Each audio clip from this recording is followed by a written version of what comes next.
Allahu Akbar. Dua surah ini kalau kita bahas dengan benar, tanamkan, hunjamkan ke dalam jiwa, maka orang yang bisa memahaminya dengan baik, demi Allah saya katakan, beban seberat apapun akan ringan terasa ia terima dalam hidup ini. Seakan hidup tidak ada beban. Nggak harus semua dikumpulkan dulu. Keluarkan satu-satu. Anda mau mulai dari sholat dulu. Keluarkan semua bentuk sholat.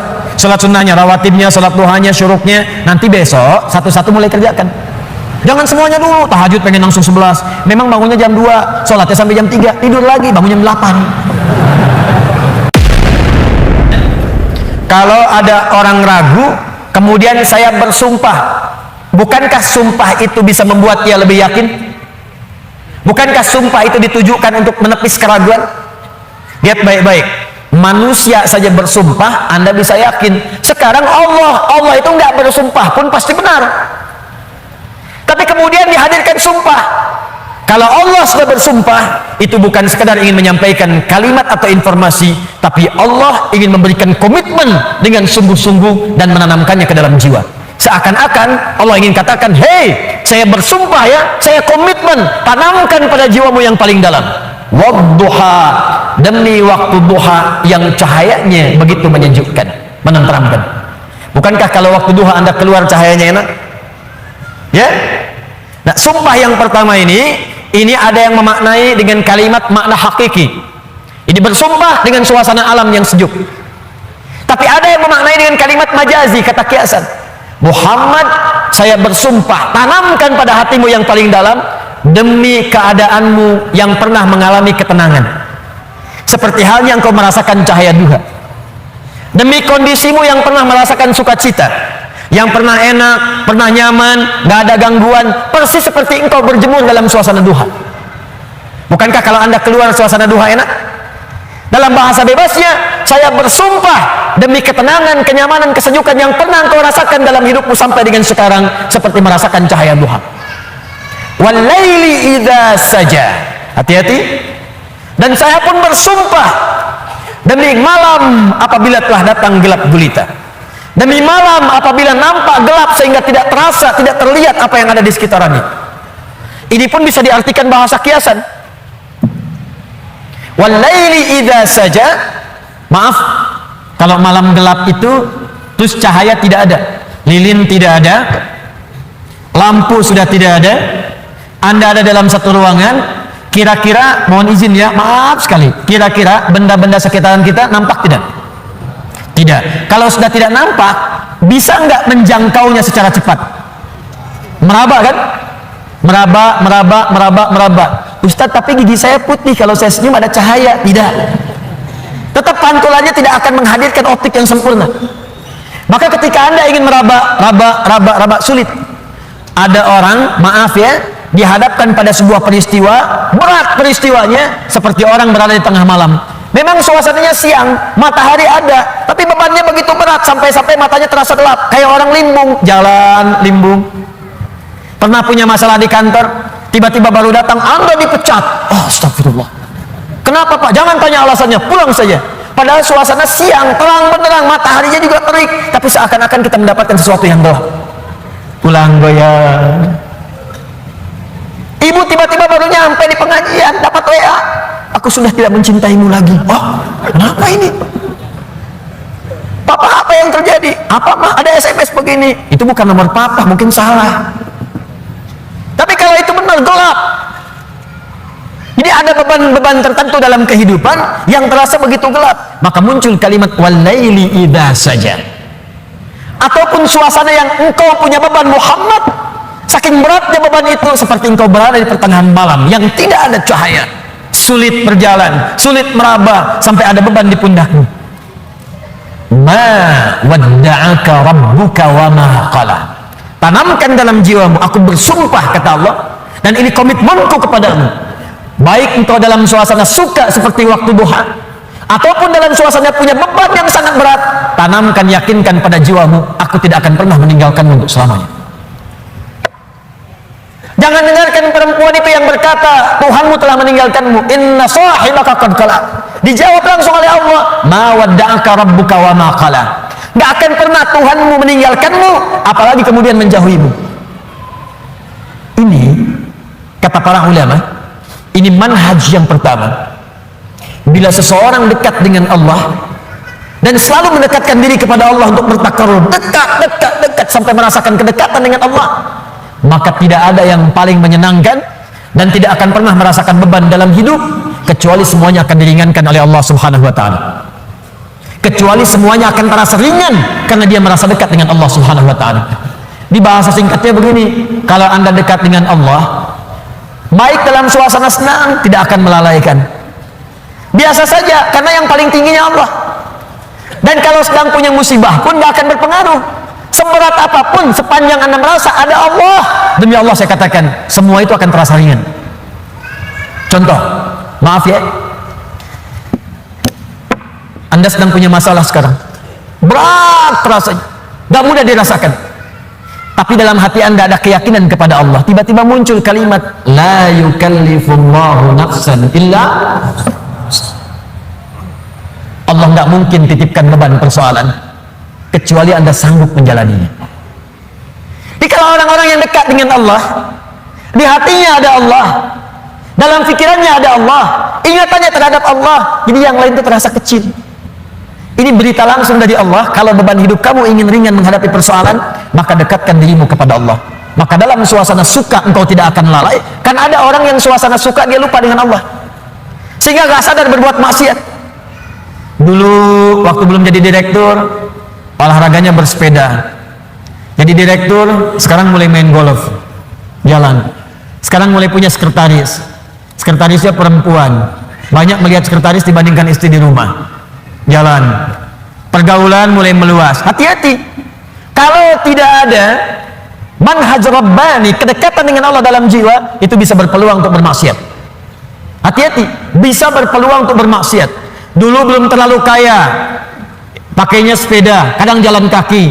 Sekarang datang mobil, kalau nggak punya kedekatan dengan Allah, mobil itu kadang-kadang nggak bisa buka pintunya. Kalau belum dibukakan, nggak mau keluar. Kalau belum muter keliling komplek, belum afdol. Dulu ke masjid bisa jalan, jarak ke masjid cuma 10 meter. Habis punya Grand Max, bahkan ke IMAX, bahkan ke NMAX, motor. Jadi keliling komplek dulu 3 kali. Assalamualaikum, ayo Pak Haji ke masjid. Akhi ayo ke masjid, masih di dalam aja. Dia lupa yang di dalam itu lagi ke Cianjur, gak ada orang.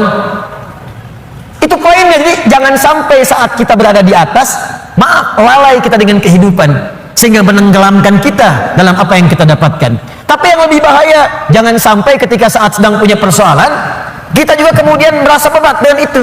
Bebannya berat, limbung, bicara tidak terkontrol, makan tidak enak, tidur tidak nyaman, dan suasananya nggak menyenangkan, capek saja. Ada yang tiba-tiba naik ke atas tower, ada yang tiba-tiba naik ke atas tiang listrik, ada yang naik ke apartemen, mau bunuh diri takut, balik lagi gemetaran, dan seterusnya. Dan tidak ada kerjaan. Semua itu tidak akan pernah terjadi kalau Anda dekat dengan Allah Subhanahu wa taala. Di pelajaran pertama dari surah Ad-Duha di awal ayatnya, berusahalah selalu untuk mendekatkan diri kepada Allah Subhanahu wa taala. Orang yang dekat dengan Allah, orang yang dekat dengan Allah, maka akan dijamin oleh Allah langsung hidupnya, baik dalam keadaan suka ataupun sedang merasakan duka, tidak akan berpengaruh banyak pada dirinya, karena yang paling tinggi dan paling menyenangkan adalah kedekatannya dengan Allah Subhanahu wa taala. Jelas di sini? Baik. Jadi kalau dia sedang kaya, tahajud jalan, karena yang dirindukan tahajudnya. Lihat Abdurrahman bin Auf, Utsman bin Affan, Tamim Ad-Dari, kekayaan banyak, harta melimpah, kapak terbuat dari emas, malam masih tahajud, teman-teman. Masih sempat baca Al-Quran. Utsman itu sampai jadi presiden masih punya waktu untuk khataman Quran. Kan Utsman radhiyallahu ta'ala anhu waktu terbunuh kan sedang baca Al-Quran, masih puasa, saat itu sedang puasa. Anda bayangkan nikmatnya dekat dengan Allah, walaupun jabatan tinggi, yang terasa nikmat itu saat sedang beribadah kepada Allah, saat tahajudnya, itu yang dinanti. Nabi itu kedudukannya paling tinggi, tapi kapan merasakan kenyamanan? Saat tahajud, sampai tak terasa rakaat pertamanya 5 juz 4 halaman, paling sedikit 100 ayat.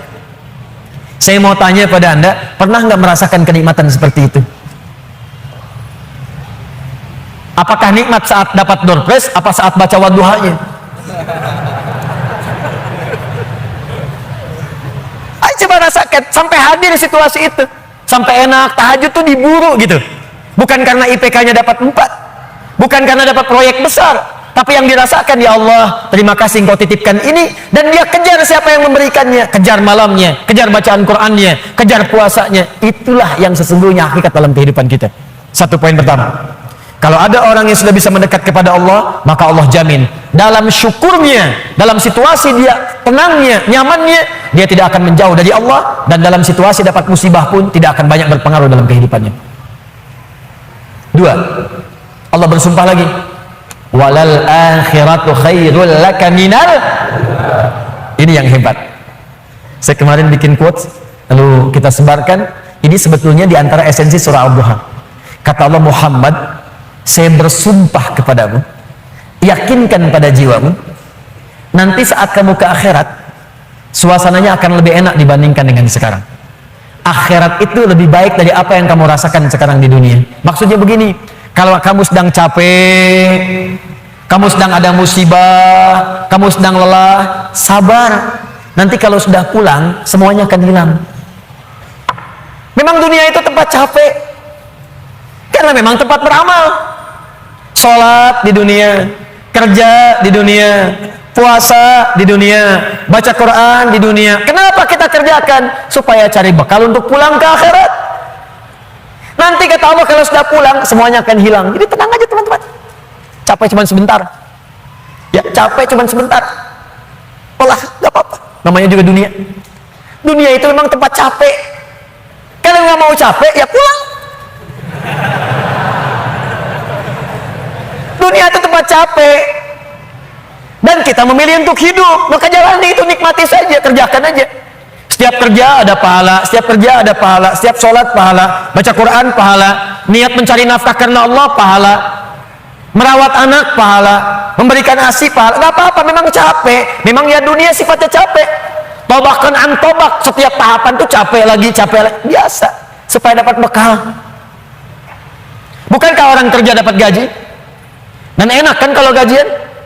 Dan kalau sudah dapat gaji, lupa kan 29 hari ke belakang? Anda itu bekerja, kerja, berangkat gelap, pulang gelap. Tapi kalau sudah dapat gaji, semua itu kan hilang lupanya. Pergi ke Lembang, ya, jalan sama keluarga. Ada yang ke Palembang, beli pempek. Ada yang ke Lembang, beli mak Lembang. Semuanya kayaknya hilang aja. Besoknya kerja lagi. Kata Allah, saya janjikan yang lebih dahsyat. Kamu sabar saat di dunia, karena dunia memang tempatnya capek. Kamu cari bekal aja, nanti saat pulang ke akhirat saya berikan yang lebih indah dan tidak akan pernah ada capek lagi. Sholat udah nggak ada lagi. Jadi jangan pernah bercita-cita nanti di surga Firdaus saya tahajud lagi. Terlampau soleh. Udah nggak ada. Baca Quran nggak ada lagi. Yang ada itu masuk surga dengan Qurannya. At-Tirmidzi nomor hadis 2915. Dipakaikan di atasnya mahkota, dipakaikan di badannya jubah kehormatan, dipakaikan di tangannya gelang-gelang emas, pakaiannya sutra. Quran surah ke-35 ayat ke-33, jannatu adnin yadkhulunaha yuhallawna fiha min asawir, ya, min dhahabin wa lu'lu'a wa libasuhum fiha harir. Ahli Quran mau masuk ke surga pakai jubah, pakai mahkota emas, sutra, semua naik. Apa yang terjadi? Dimintakan membaca Quran yang dia biasa bacakan saat di dunia. Jadi setiap dia baca, naik. Iqra wartaqi fa inna akhira qiraatika akhiru manzilatika. Baca Quran yang biasa engkau bacakan saat di dunia. Nanti akhir bacaanmu, di situ tempat tinggalmu di surga. Dan berita baiknya, dia bisa menggandeng bapaknya, ibunya, suaminya, istrinya, anak-anak, cucu ikut di belakang semua. Kalau mereka orang yang beriman dan soleh di hadapan Allah Subhanahu wa taala. Dipimpin oleh ahli Quran naik ke surga. Dia bacakan sampai minal jinnati wan nas, puncak surga yang paling tinggi. Begitu nyampe di situ dikunjungi oleh semua malaikat dari 8 pintu surga. Itu ada di Quran surah 13 ayat ke-24. Wal malaikatu yadkhuluna 'alaihim min kulli bab. Dan malaikat semua mengunjungi dia dari semua pintu, mengucapkan salam. Lihat kalimat pertamanya, salamun alaikum bima sabartum. Selamat ya, saat di dunia kamu sabar cari bekal, sabar capek, sabar mengeja huruf dari Iqra, sabar menghafal sampai ada yang mencela, sabar orang lain ngejar dunia, Anda ngejar akhirat, sabar. Orang lain cari ini, luaskan rumah, tambah mobil, tambah kendaraan, meninggal tadi bawa, Anda sabar. Masya Allah, orang akhirat. Saya ngelihat ada ahli Quran tuh, seringkali saya berhadapan dengan ahli Quran tuh dari daerah-daerah, seringkali menangis. Ada yang datang pengen setoran. Anda bisa kebayang nggak, suaminya pekerja mungkin kasar, orang sebutnya kuli, istrinya ngambilin kayu bakar, kadang ke sawah, anaknya bahkan ada yang masih kemudian kecil-kecil. Tapi kalau Anda berkunjung ke rumahnya, semua makanan dihidangkan yang mampu dia suguhkan. Lalu keluar kalimat, alhamdulillah, Abi kalau bekerja dapat uang banyak sekali, 500.000 sebulan, 500.000 banyak sekali, syukur. Ternyata perempuan itu sudah punya sanad hafalan Quran 7 qiraat. Lelakinya hafal Quran, anaknya hafid semua, anaknya penghafal Quran semua. Anda ada di mana? Itu perlombaan, sabar naik sampai ke atas. Jadi kalau sekarang sedang capek, nikmati, sabar. Besok kalau meninggal, nggak ada capek lagi. Dan panggilannya sudah tenang kita, karena kerja kita selesai. Mirip begini, ada berita besok gajian, tenang kan? Malam tidur enak kan? Orang yang punya bekal itu, dia sabar itu, nanti di akhir sakaratul mautnya, dia tampakkan semua hasil pekerjaannya, sampai hatinya merasa tenang. Jadi nggak terasa, tidur aja. Ya Tuhan nafsul mutmainnah, ditarik, tenang, tidur aja, selesai. Tinggal dia jumpai Allah di akhirat nanti, mendapatkan hasil dari apa yang dia kerjakan. Makanya kata Allah, kalau sedang sholat terasa capek, apa jawabannya? Sabar ya, walal akhiratu khairul laka minal ula. Nanti di akhirat gak ada tahajud lagi. Kalau sedang menghafal Quran capek, sabar ya, nanti di akhirat gak ada menghafal lagi. Abadi sifatnya, wafat selesai hafalan itu. Kalau sedang kena musibah, sabar ya, sabar, jalani dulu, zikir kepada Allah supaya dapat pahala. Nanti setelah meninggal gak ada masalah lagi, tenang, nanti pulang selesai semua. Jadi kalau ini kita tanamkan dalam jiwa kita, setiap punya masalah nanti beres kok, insya Allah selesai kok. Memang saya jalani aja sampai waktunya saya wafat, saya pulang, saya dapatkan semua kenikmatannya. Masya Allah. Ustadz beneran? Benar, surganya banyak Ustadz, alhamdulillah. Tapi Ustadz, kalau di surga pengen ngerokok bisa enggak? Ya kalau bisa silakan, ambil apinya di neraka misalnya. Nikmat, sudah selesai. Kemudian apa yang terjadi? Wala saufa yu'tika rabbuka fatarda. Ini yang paling dahsyat. Nanti di akhirat kata Allah, kalau kamu sabar saat di dunia sekarang, Bu, Pak, sabar tahajud, sabar merawat anak, sabar sekolahkan mereka ke pesantren, sabar talaki Al-Quran, sabar berjamaah ke masjid, Anda kerja di pemerintahan, kerja jadi pegawai, ada yang berdagang, ada yang bisnis, sabar, waktunya sholat, waktunya zakat, sabar. Nanti kata Allah, saat pulang ke akhirat, wala saufa yu'tika rabbuka fatarda. Saya akan berikan semua yang kamu inginkan sampai puas. Kaidah nikmat itu, kaidah nikmat, semua bicara termasuk dalam Al-Quran selama hidup di dunia. Kaidah nikmat itu gak ada yang pernah puas. Saya ulang ya, nikmat itu gak ada yang pernah puas. Contoh, punya sepeda nikmat bukan? Punya motor nikmat tidak? Punya mobil nikmat tidak? Pertanyaan saya, ketika Anda dapat sepeda, apakah merasa cukup dengan sepeda? Kalau sudah dapat sepeda, pengen apa? Sudah dapat motor, pengen apa? Sudah punya mobil, pengen apa? Pesawat. Garasi nggak punya, nerbangin nggak bisa, masih pengen. Belum menikah, pengen apa? Nikah. Sudah menikah, pengen apa? Punya anak. Sudah punya anak, pengen apa? Pengen cucu. Semua terus, jadi nggak ada puasnya. Nikmat itu terus pengen. Nanti di akhirat, kata Allah, nanti di akhirat saya akan berikan kepadamu sampai kamu puas.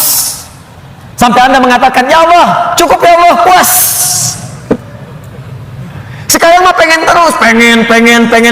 Nanti puas ya Allah, cukup puas. Semuanya nikmat sampai selesai semua. Makanya bersabar, dunia sebentar. Sebentar mas, besok meninggal, selesai masalah. Mau besok meninggal? Susah. Sabar. Dan alhamdulillahnya nggak ada yang dikasih tahu kapan meninggal. Kalau diberitahu, bisa jadi kita pun nggak semangat. Sebentar lagi Anda akan meninggal. Jam 8:45 lewat, kemudian 45 detik. Waduh, kajian udah bubar, nggak pulang, di masjid aja. Astagfirullah. Kenapa Pak? 2 menit lagi. Ini amalan nggak terencana. Ini karena kita nggak tahu kapan wafat, kita bisa merencanakan. Malam ini tahajud insya Allah jam sekian. Saya mau istighfar jam sekian. Besok subuh di masjid A, zuhur di masjid B. Punya rencana. Dan ketika merencanakan, niat muncul. Dan itu niat ketika muncul, pahala dituliskan. Bukankah innamal a'malu binniyat? Innamal a'malu binniyat. Di ketika niatnya itu sampai, pahala dituliskan. Ini panitia ini nggak akan dihisab, nggak akan diberikan pahala berdasarkan mic-nya bunyi atau putus. Tapi udah ada niat nih, yang penting ada niatnya, ada pahalanya. Masalah bunyi putus perjuangan saya di sini. Jelas ya? Baik, wala sawfa yu'tika rabbuka fatarda. Jadi gini maksudnya, kalau sedang capek, sedang lelah, apalagi kemudian beban itu datang dari orang-orang terdekat, teman sekantor tiba-tiba misalnya nampak mengkhianati, ada mencela, ada macam-macam, ingat Allah, maka Anda akan lapang. Ingat Allah, maka tidak akan ada beban. Dan ingat semua itu akan berakhir ketika kita wafat. Kalau itu ada dalam diri kita, maka demi Allah saya katakan, beban itu seberat apapun akan ringan. Ingat itu baik-baik. Wala sawfa yu'tika rabbuka fatarda. Alam yajidka yatiman fa'awa. Muhammad, coba ingat-ingat. Kamu sekarang gak usah merasakan beban berat. Bukankah dulu pun aku buktikan kepadamu, saat engkau yatim, aku kirimkan orang-orang sekitaran untuk bisa memberikan perlindungan kepadamu. Lahir bapak tidak ada ibu. Ibu wafat usia 6 tahun, ada kakek. Kakek wafat usia kemudian Nabi Muhammad 8 tahun, ada paman. Ada semua. Ingat Muhammad SAW. Kalau sedang kamu merasakan beban, ingat senang yang dulu saya berikan. Manhaj yang ketiga. Kalau sedang merasakan kesulitan dalam masalah, kalau masalah ingin cepat diringankan oleh Allah, maka bandingkan masalah itu dengan solusi yang pernah dirasakan sebelumnya. Bandingkan persoalan yang sulit itu dengan kesenangan yang sudah dirasakan sebelumnya. Suami istri sedang punya masalah, malam ini punya persoalan, sampai nggak bicara. Coba duduk dulu baik-baik. Ingat masa-masa senang ke belakang. 15 tahun berumah tangga, masa mau dikalahkan dengan masalah di satu malam? Ingat banyak senangnya atau banyak dukanya, banyak sukanya, banyak dukanya, banyak nyamannya, banyak masalahnya. Coba timbang-timbang lagi.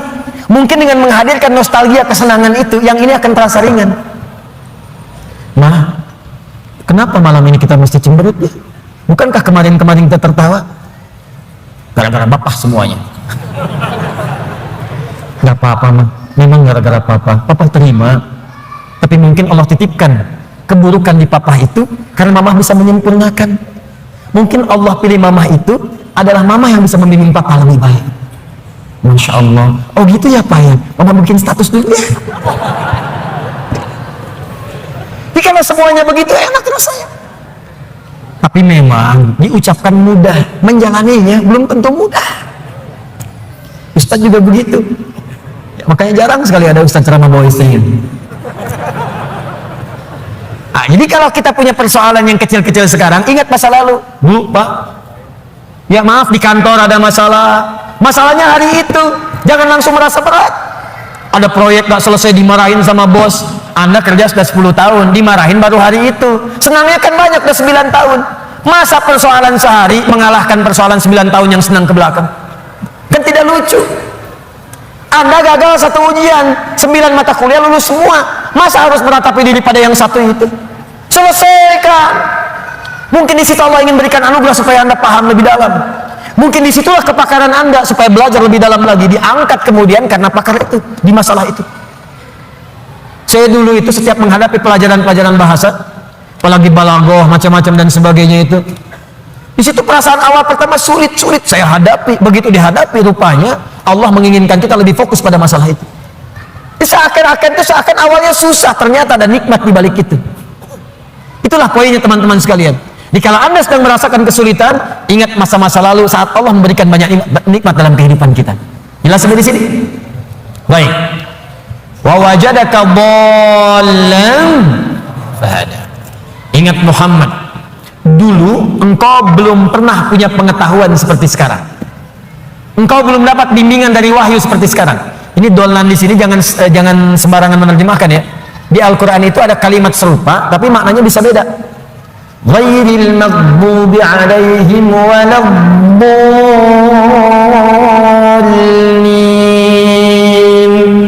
Maghdub yang tercela, maghdub yang terhina, dhalin di situ yang tersesat, tidak mendapatkan petunjuk Allah. Tapi kalau di surah Wadduha itu jangan diartikan tersesat, bukan tidak mendapatkan petunjuk Allah, artinya yang belum mendapatkan bimbingan wahyu dari Allah Subhanahu wa taala. Bukankah dulu belum turun wahyu kepadamu? Bukankah dulu belum turun ayat-ayat Quran kepadamu yang membuat engkau semakin tenang sekarang? Lalu setelah itu fahada, datanglah kemudian ayat-ayat itu. Hada itu kata kerja, kata bendanya hudan. Al-Quran disebut dalam Al-Quran dengan nama hudan. Dzalikal kitabu la raiba fi hudan syahrul ramadan alladzi unzila fihi al-Quran hudan linnas. Hudan. Wajadaka dhallan fahada. Muhammad, dulu kamu belum punya pengetahuan, sekarang dapat ilmu. Dulu kamu belum dapat bimbingan wahyu, sekarang dapat wahyu. Maksudnya apa? Ingat-ingat Muhammad, sekarang saat kamu dapat beban seperti ini, jangan cepat banyak menyesali, karena banyak nikmat Allah yang lain yang bisa kamu hadirkan. Nikmat pengetahuan, nikmat kesehatan, nikmat mendapatkan bimbingan. Nah ini pun Bu, Pak, penting untuk disadari. Kalau sedang merasakan sulit di satu nikmat, maka ingat nikmat-nikmat yang lainnya. Misal, maaf ya, Ustadz, saya diponis oleh dokter, jantung saya sakit Ustaz.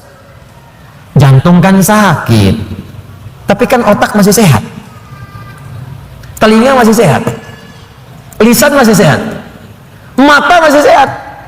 Salahnya manusia kadang-kadang mengaitkan penyakit dengan kematian. Teori wafat itu nggak butuh penyakit. Wafat itu kalau ajal tiba langsung wafat, nggak ada penyakit pun wafat. Banyak orang sehat wafat, banyak orang sakit bahkan sampai koma belum nyampe titik. Banyak orang sakit di rumah sakit, tapi yang meninggal bisa yang sehat duluan. Karena kaidah untuk wafat itu bukan penyakit, ajal tiba. La yastakhiruna sa'ata wa la yastaqdimun. Quran surah 7 ayat 34. Ini kesalahan manusia itu kadang begitu. Divonis cancer stadium 4, waktunya tinggal sebulan lagi, nggak akan nyampe kalau belum nyampe. Nggak akan wafat kalau belum wafat. Nih saya kasih kisah nyata ya, ini nyata betulan. Ada orang divonis sudah berat nih, penyakitnya dalam, sampai dokternya mengatakan ini nggak akan tahan daripada 2 pekan secara medis. Orang ini mau berangkat haji, udah muntah-muntah, udah macam-macam, dia paksakan berangkat. Sampai dia bawa bekal, nggak apa-apa lah, ini pakaian ihram saya, ini kisah nyata, sekalian jadi kafan saya. Berangkat ke sana, bahkan keluarga sudah melepas dengan segalanya, kalau wafat nanti di tanah suci. Apa yang terjadi? Sampai di sana berangkat haji, tawaf muntah darah, berangkat lagi. Tawaf pertama kan umrah tuh, tawaf kudum, selesai. Sampai kemudian masuk wukuf di Arafah, sudah sepekan, berjalan lagi. Lontar jumrah, naik sampai puncaknya pun teman-teman, dalam hal mabit saja di Muna, mabit di Muna, orang bisa ngambil nafar awal. Kalau sakit nafar awal, bahkan ada yang ditanduk selesai pulang. Ini tidak, sampai diselesaikan nafar akhir 3 hari. Tanpa sadar sudah lewat 2 pekan di Mekah, masih sehat. 3 pekan makin merasa enak, pulang ke tanah air, lebih daripada 25 hari pulang. Apa yang terjadi? Dicek lagi dokter, ternyata penyakitnya hilang. Haji pulang penyakit hilang. Tiba-tiba bisa jogging, lari lagi di alun-alun, lari. Yang paling menyedihkan dan yang paling menggelikan, dokter yang memvonis Anda tinggal 2 pekan meninggal duluan. Dokter yang memvonis paling 2 pekan Pak, dia aja meninggal duluan. Anda bisa bayangkan. Hati-hati mas. Saya mah masih muda. Itu tuh yang banyak ubanan, udah bau tanah. Situ bau tanah, sini bau kuburan. Jadi kita nggak bisa menugak harap-harap meninggal di tanah suci, bisa kembali di tanah kusir. Harap-harap wafat di tanah kusir, wafat di tanah abang.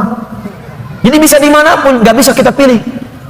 Karena itu kita diajarkan oleh Allah Subhanahu Wa Taala, hati-hati kalau kita mendapatkan merasa kurang di satu nikmat, maka segera evaluasi diri. Barangkali nikmat yang lain lebih banyak yang pernah kita dapatkan. Apakah kita hanya akan jauh dari Allah hanya karena satu yang kita rasakan itu, sementara Allah berikan banyak kepada kita? Nah, ini pelajaran penting juga. Awas, awas, karena ini nanti terkait nanti dengan hal-hal penting. Ada yatim, ada yang lain, ada peminta, ada yang lainnya. Perhatikan baik-baik, fokus baik-baik. Jangan sampai hubungan Anda pun dengan orang. Karena ayat ini punya hablum minan nas, hablum minallah. Hablum minallah vertikal, hablum minan nas horizontal. Jangan sampai Anda punya hubungan dengan orang sudah bertahun-tahun baik, putus hanya karena satu persoalan yang terjadi di satu hari. Sering terjadi begitu.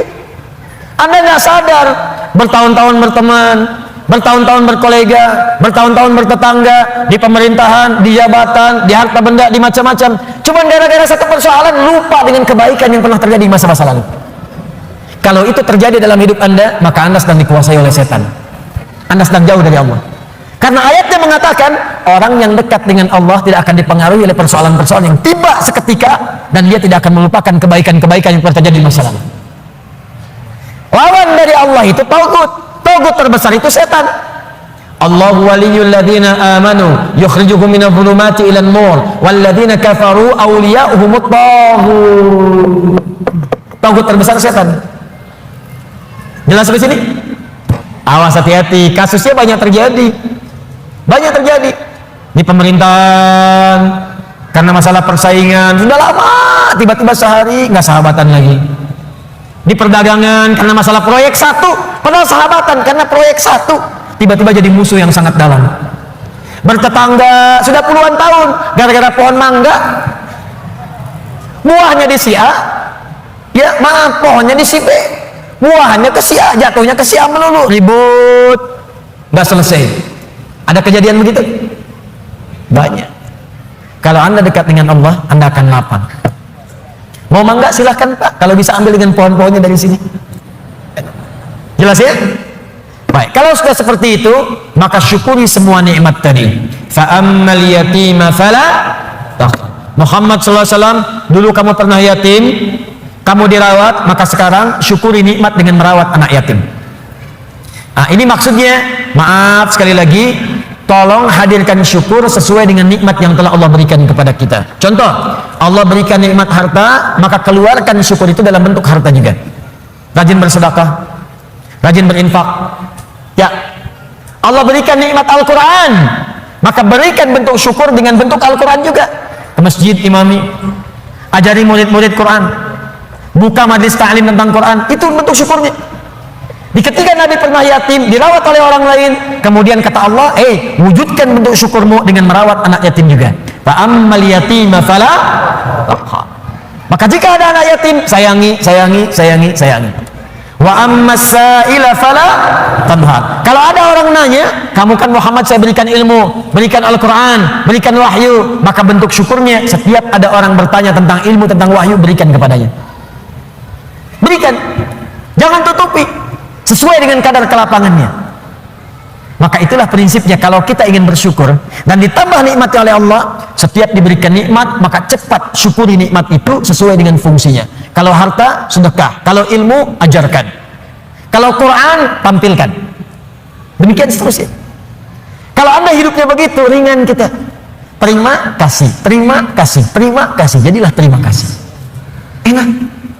Dan gak akan ada beban. Ini saya bingung deh. Kadang-kadang cuma karena rebutan mobil, rebutan motor berkelahi, dua-duanya meninggal. Motornya nggak ada yang dapat.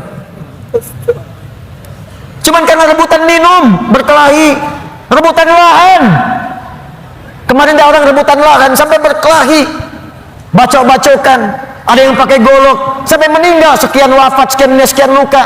Aduh, ketika meninggal dapat apa? Tanahnya nggak dapat, lahannya nggak dapat. Apa yang didapatkan meninggal? Yang dibunuh meninggal, yang membunuh meninggal, dua-duanya wafat, cuman statusnya beda di hadapan Allah. Karena itu jangan berlomba dengan urusan dunia, capek, nggak elit, nggak keren, wafatnya nggak dapat apa-apa. Setelah itu baru kan bicara kepada diri Anda. Nah, ini bagian terakhir. Wa amma bi ni'mati rabbika, bagian terakhir. Dan kalau Anda mendapatkan nikmat dari Allah Subhanahu wa taala, untuk menguatkan dan mensyukuri nikmat itu, boleh Anda kemudian membincangkan nikmat itu. Kalimat Qur'annya fahadits, bukan fa'akhbir. Kalau fa'akhbir, sampaikan pada orang. Bikin pamflet dari Sabang sampai Merauke.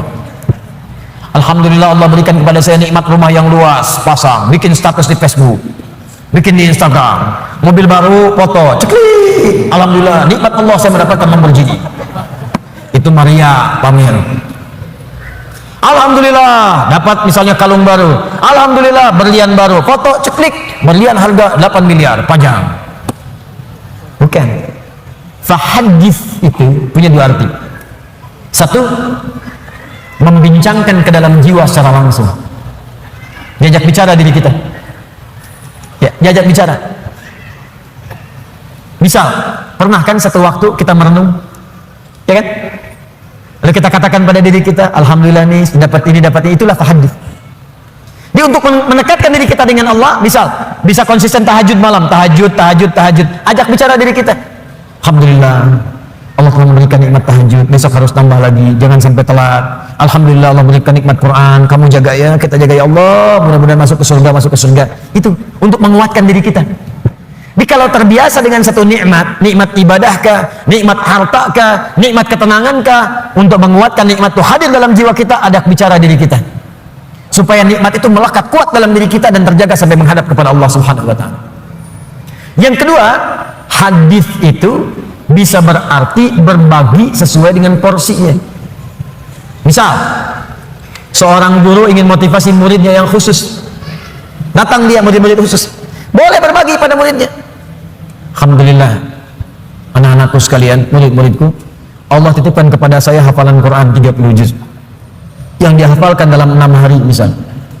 Allah berikan kepada saya sekarang titipan fiqih, Allah berikan titipan saya kepada saya misalnya titipan hadis. Itu tidak ditempuh dengan biasa-biasa, mesti rajin tahajud, mesti rajin baca Al-Quran, mesti rajin sedekah, mesti ijtihad untuk belajar. Itu boleh, sah. Kalau ingin kisah disampaikan pada kalangan umum dan dikhawatirkan terlibat riya di situ, tidak sanggup dia menerimanya, maka sampaikan dalam bentuk yang umum. Alhamdulillah Bapak Ibu sekalian, kita sudah mendapatkan nikmat dari Allah, seperti Allah juga berikan nikmat kepada saya. Seperti mungkin Bapak Ibu lihat, alhamdulillah, Bapak Ibu juga punya nikmat dari Allah, alhamdulillah. Seperti hanya Allah berikan kepada saya juga kepada Bapak Ibu sekalian. Itu fahadits namanya. Sesuai dengan konteksnya, sesuai dengan keadaan orang yang diajak bicara. Di fahadits itu bukan kemudian mengupload nikmat di Facebook, mengupload harta benda di Instagram, lalu Anda tuliskan di situ rumah baru, fa amma bi ni'mati rabbika fahadits. Bukan begitu maknanya. Pulang dari haji boleh, saya kumpulkan tetangga untuk berbagi zam-zam, nggak usah bicara, zam-zamnya dibagi, kurmanya dibagi, wa amma bi ni'mati rabbika fahadits. Mau berangkat boleh, minta doa, ya, datang misalnya bagikan makanan misalnya sedekah, setelah itu minta doanya, boleh, silakan. Jadi pesan bagi mereka, kalau dia sekarang haji, besok lusa saya haji. Yang tidak boleh itu riya, yang tidak boleh itu sombong.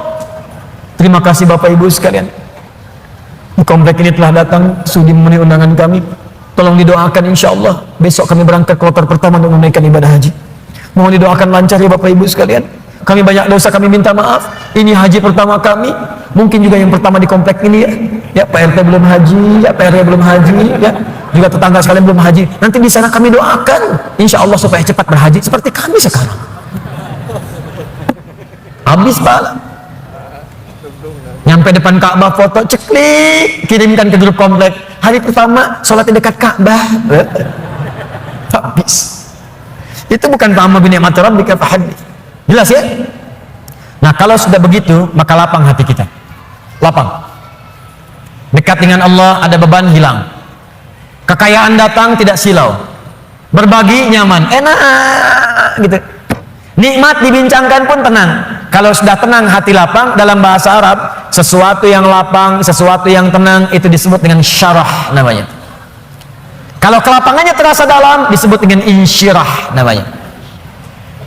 Maka setelah Ad-Duha diturunkan, hati Nabi merasa lapang, tenang, karena ada berita. Bukankah Anda cari-cari berita dari anak, tiba-tiba hari ketiga nelpon, Assalamualaikum ayah, abi, Assalamualaikum umi. Bukankah hati menjadi lebih lapang? Insyirah, syarah. Maka turunlah kemudian surah yang selanjutnya, Alam nashrah laka sadrak. Bukankah aku sudah lapangkan keadaan hatimu? Ini isyarat. Jadi kalau kita dekat dengan Allah, tersambung dengan Allah, online koneksinya bagus, sinyalnya bagus, ibadahnya bagus, tenang, hati pun akan lapang. Maka semua persoalan itu bukan beban, tapi semua yang dibuat oleh Allah untuk membuat hati kita lebih lapang. Wa wada'na anka wizrak alladzi anqadha dhahrak. Dan Allah sudah hilangkan beban yang ada di pundakmu itu. Yang tadinya cacian, makian, ada fitnah, ada macam-macam, bahkan dari orang terdekat. Karena dekat dengan Allah, dibuang oleh Allah seperti barbel yang ada di pundak tiba-tiba dilemparkan seketika. Bukankah atlet angkat berat itu begitu besinya diangkat langsung mulutnya kelihatan berubah, wajahnya berubah, naik ke atas. Tapi bagaimana ketika itu sudah dilemparkan, diangkat, tut, lempar, pung, tenang. Alladzi anqadha dhahrak, buang, lempar. Jadi kalau orang dekat dengan Allah, begitu ingat Allah, semua beban yang besar pun seakan-akan dibuang, habis. Setelah itu apa yang terjadi? Ketika Anda bisa bersabar, lebih dekat dengan Allah lagi, lebih dekat dengan Allah lagi, maka yang terjadi, Allah bukan tenggelamkan Anda, tapi Anda akan diangkat di hadapan Allah Subhanahu wa taala. Wa rafa'na laka dzikrak. Disebut nama Anda di langit. Si fulan, abdi, hambaku. Si fulan, lihat hambaku, hambaku. Diuji dengan musibah seberat apapun, dia tenang saja. Dia dicaci, tidak membalas. Dia dihina, dia bersabar. Bahkan orang terdekatnya mengkhianati, dia sabar. Diangkat derajatnya oleh Allah. Dan satu kali diputar oleh Allah. Ja'al haqq wa zahaqal batil, innal batila kana zahuqa. Satu hari kemudian terbukalah kemudian yang nyata itu, maka yang buruknya hilang, yang baiknya muncul. Bukankah Yusuf alaihissalam pernah difitnah? Bukankah Yusuf alaihissalam pernah masuk penjara? Bukankah Yusuf alaihissalam pernah masuk ke dalam sumur? Bukankah beliau kemudian pernah disiksa? Bukankah beliau pernah dihujat?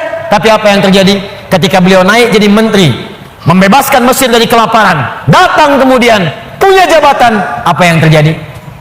Ditukar semuanya menjadi baik. Wa rafa'na laka dzikrak, diangkat oleh Allah, dan semua masa-masa suram itu hilang seketika. Sekarang saya tanya pada Anda, tidak pernah ada menyebutkan Nabi Muhammad SAW, bukankah yang terbayang kebaikannya saja? Bukankah yang terbayang ketakwaannya saja? Bukankah yang terbayang kemuliaannya saja? Semua beban ketika sedang sholat ditaruh kotoran di atasnya. Ketika beliau berdakwah dilempari di Taif dengan batu.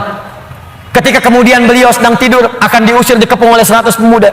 Semua siksaan, semua tantangan. Tapi apa yang terjadi? Ketika hijrah, semua lapang, balik ke Mekah, wa rafa'na laka dzikrak, diangkat semuanya.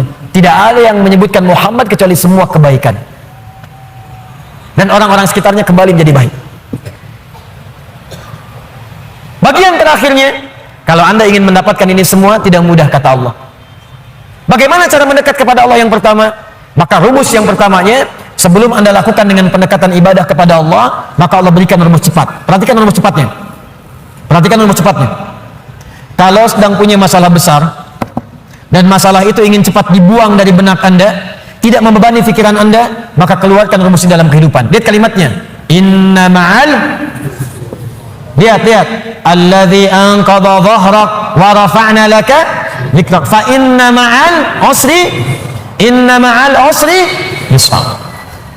Kalau Anda sedang punya masalah, kata Allah, langsung tanamkan pada jiwa Anda. Kalau perlu berkali-kali, yakinkan pada jiwa Anda, setiap ada masalah pasti ada solusi.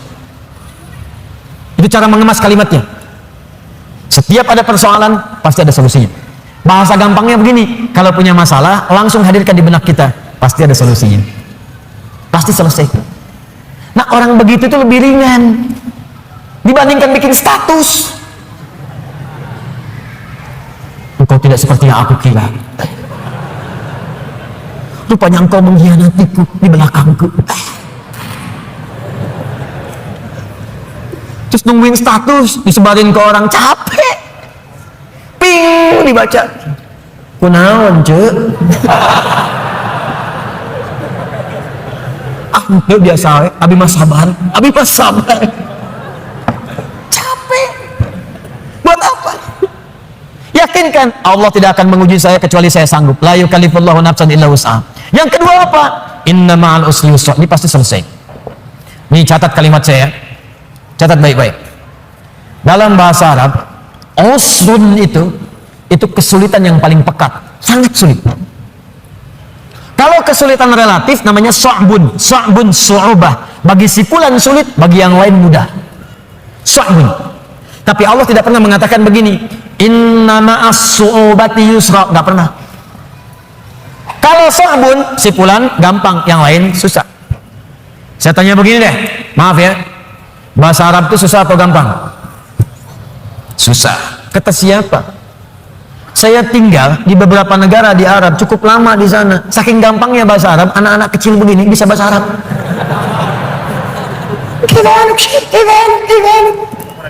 Gampang. 2010 saya di Mekah. Lewat kemudian. Setelah itu tugas datang berangkat lagi. Ke arah Anjum, ada hotel Anjum sekarang, bintang 4 tapi bagus.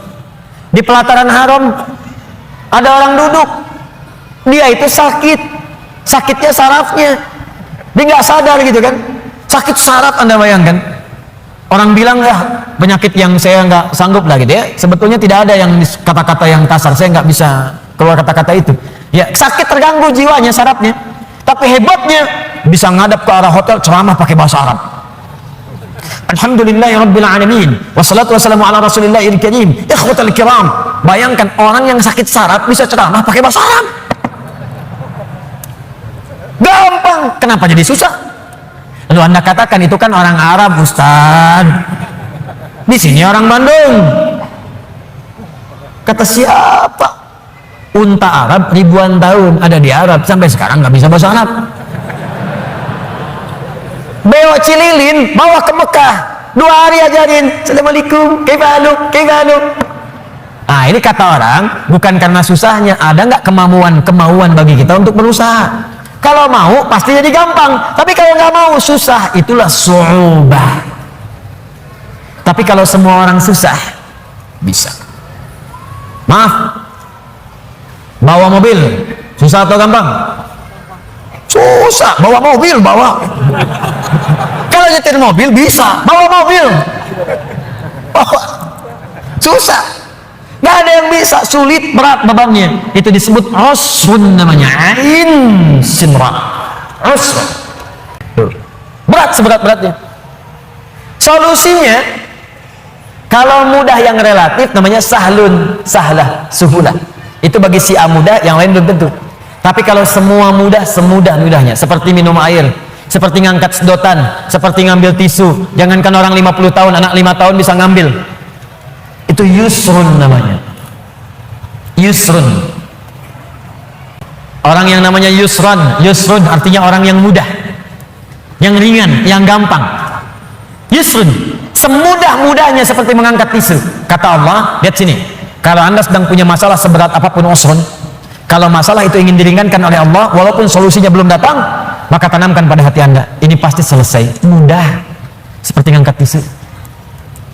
Gak ada yang susah bagi Allah. Orang yang dekat dengan Allah, dia tahu semua solusi ada pada Allah. Punya masalah dengan harta, Allah yang maha kaya.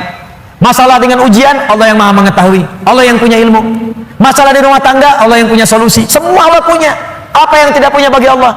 Makanya orang yang dekat dengan Allah, begitu ada persoalan, ingat Allah. Masalah pasti selesai. Kayak ngangkat tisu, bagi Allah gampang. Jadi kalau sedang punya persoalan, Bu, di rumah tangga, nggak usah banyak mengeluh. Ya, walaupun belum datang solusi, sampaikan pada jiwa kita. Insya Allah selesai. Saya yakin ya. Kapan? Terserah Allah. Yang penting saya ikhtiar. Setelah itu ini indah. Fa idza faraghta fansab. Setelah itu move on. Itu bahasa kitanya. Faraghta fansab, move on. Kalau kita sudah selesaikan yang ini, siapkan lagi rencana berikutnya. Jangan mati sampai di situ. Jangan berhenti sampai di situ. Apa gara-gara tidak lulus satu mata kuliah Anda ingin keluar dari kampusnya? Apa yang Anda kerjakan? Anda itu lulus 4 mata kuliah, gagal 1. Apa kemudian tiba-tiba ingin meninggalkan kampusnya? Tapi saya kecewa dengan dosennya. Sebetulnya saya lulus, dikasih nilainya malah D. Gara-gara dosen gak suka dengan saya. Buktikan dengan ilmu Anda. Gampang, move on. Kerjakan. Sudah, yang sudah berlalu, sudah. Sekarang saya hadapi. Hadapi dengan benar. Gak usah berhenti di situ. Di pekerjaan Anda dicela. Gak benar kamu begini. Buktikan. Sekarang saya selesaikan. Fa idza faraghta fansab. Kalau udah selesai yang ini, siapa yang berikutnya? Setelah itu wa ila rabbika farghab. Jangan lupakan hubungan dengan Allah supaya diringankan apa yang Anda sedang kerjakan itu. Itu rumusnya. Ini memang mudah dibincangkan dan tidak mudah dipraktekkan. Tapi kalau kita jadikan manhaj sebagai acuan, insya Allah akan berpengaruh pada kehidupan. Gak percaya silahkan Anda praktekkan. Keluarkan rumusnya sebagai kesimpulan. Pertama, kalau sedang punya persoalan, yakin Allah akan menolong kita. Yang kedua, ingat baik-baik. Setiap ada persoalan, selalu ada solusinya. Yang ketiga, selalu lapangkan hati kita dalam menerima cobaan apapun. Yang keempat, cepat move on. Kalau ada masalah, selesaikan, hadapi, serahkan semua kepada Allah hasilnya. Setelah itu, siapkan rencana-rencana kita berikutnya. Kalau hidup kita begini, kita akan teratur dan tidak akan disibukkan oleh celaan dan tantangan yang hadir dari sekitaran kita. Antum jalan aja. Paham? Ini tuh seperti sederhana, dibaca tiap waktu. Suratnya dibaca saat maghrib, dibaca saat isya. Mana buktinya? Baru baca wadduha, setelah itu sudah mengeluh. Wala sawfa yu'tika rabbuka fatarda, sampai ujungnya wa amma bi ni'mati rabbika fahaddits. Assalamualaikum warahmatullahi wabarakatuh. Assalamualaikum warahmatullahi wabarakatuh. Kenapa akhi? Masalah saya belum selesai.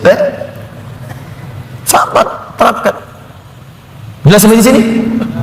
Nah, karena itu kesimpulan dari materi kita malam hari ini, pertama, selalulah mendekat kepada Allah Subhanahu wa taala agar hidup kita lebih mudah. Saya ulang, selalulah mendekat kepada Allah Subhanahu wa taala agar hidup kita lebih mudah. Yakin, Pak? Bu, yakin. Allah itu pencipta kita, Allah yang punya solusi dari semua masalah kita. Anda dekat dengan Pak Wali Kota, pekerjaan Anda mudah di kota. Anda dekat dengan Allah, apa yang tidak mudah bagi Allah? Anda kan kalau keluar dari Bandung sulit juga. Pejabat di kota Bandung masuk kabupaten belum tentu bisa mudah. Pejabat di Jawa Barat masuk ke Sumatera belum tentu mudah. Pejabat di Indonesia masuk ke Afrika belum tentu mudah. Anda dekat dengan Allah, di mana batasan Allah? Gak ada. Dimanapun Anda mudah. Meninggal mudah. Ya ayat Tuhan nafsun mutmainnah. Hei jiwa yang tenang, ayo cepat pulang. Mudah. Masuk alam kubur mudah. Quran surah 3 ayat 169 sampai 172. Ya, wala tahsabanna alladziina qutilu fi sabilillahi amwata bal ahya'un 'inda rabbihim yurzaqun. Mudah. Kembali ke Allah hari kiamat mudah. Yauma yub'atsu hayya. Quran surah ke-19 ayat 15. Masuk surga mudah. Mudah. Salamun alaikum bima sabartum. Tinggal masuk.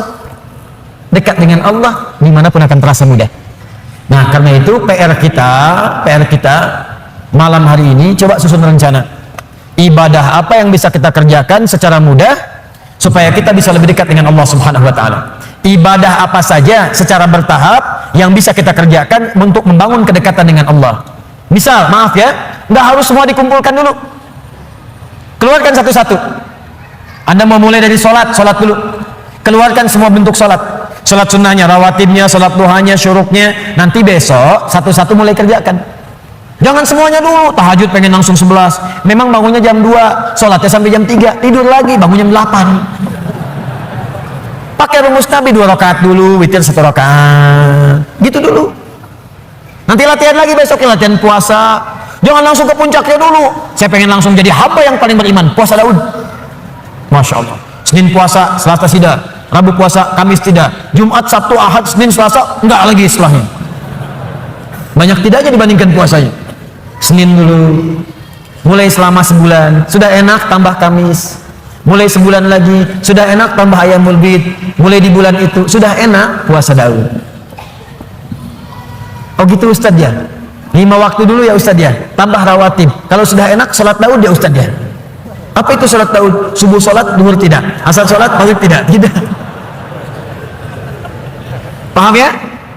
Nah, coba latih. Nanti kalau sudah enak semuanya itu akan terasa sendiri. Rasa nikmat.